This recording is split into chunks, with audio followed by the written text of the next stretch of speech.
ముఖ్యంగా కాక్రోచ్ జనతా పార్టీకి సంబంధించినంత వరకు అభిజిత్ దీప్కే పైన దాడి జరిగింది.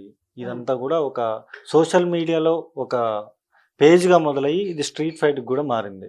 ఇప్పుడు రాజకీయం చేయాలంటే డబ్బులు ఉండాలి, ఆస్తి ఉండాలి, పలుకుబడి ఉండాలి.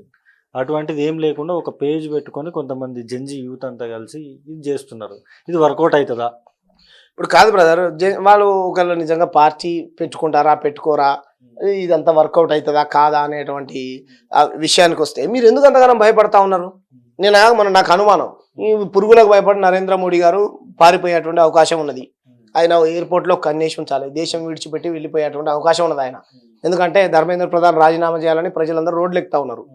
ఆయన ఏ ఫ్లైట్ వేసుకొని సపరేట్గా విదేశాలకు పారిపోయాడు.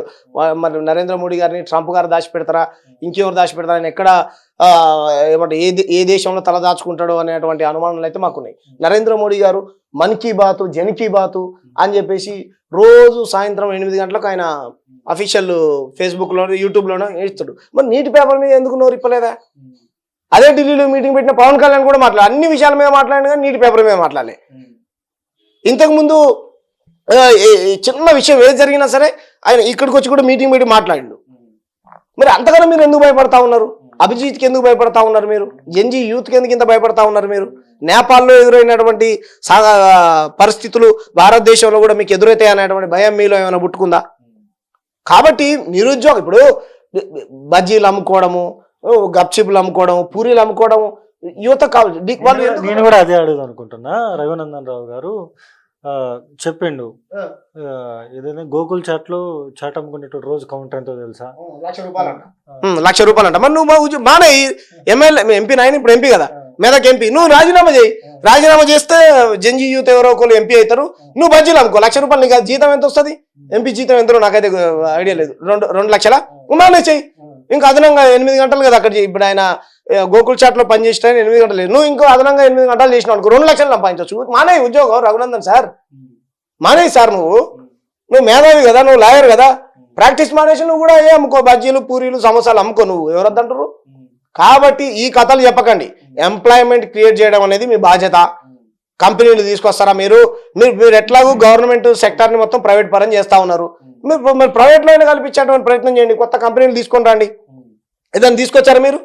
కొత్త కంపెనీ ఏదన్నా బయట దేశంతో ఒప్పందం చేసుకొని మన దేశానికి తీసుకొచ్చినటువంటి ఒక 10 కంపెనీల పేర్లు చెప్పండి.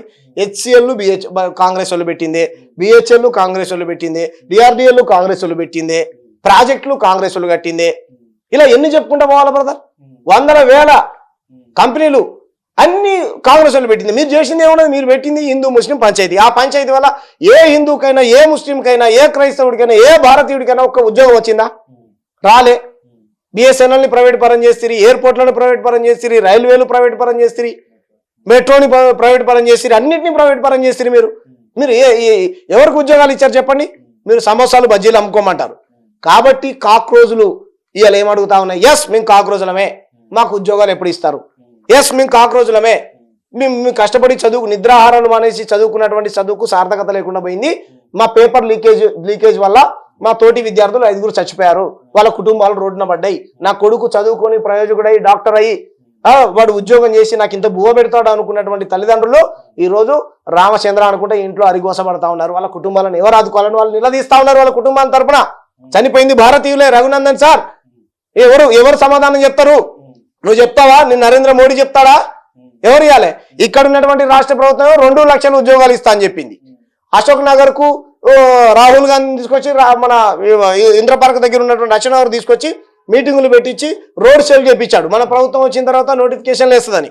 నిన్ననే దిల్సుఖ్ నగర్లో విద్యార్థులు రోడ్లు ఎక్కారు. 20,000 SI కానిస్టేబుల్ పోస్టులు ఖాళీగా ఉన్నాయి, భర్తీ చేయాలని చెప్పేసి, నోటిఫికేషన్ రిలీజ్ చేయాలని చెప్పేసి. ఎందుకు పట్టించుకోరు?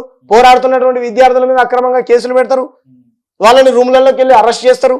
ఇది పద్ధతి కాదు కదా, ఇది ధర్మం కాదు కదా, ఇది డెమోక్రసీ అనబడదు కదా.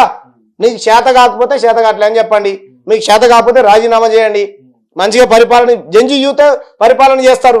జెన్జీ యూత్కే ఈయన ఇప్పుడు ధర్మేంద్ర ప్రధాన్ని తొలగిస్తే, ధర్మేంద్ర ప్రధాన్ రాజీనామా చేస్తే ఈ సమస్య పరిష్కారం అవుతుందా అని అంటా ఉన్నారు.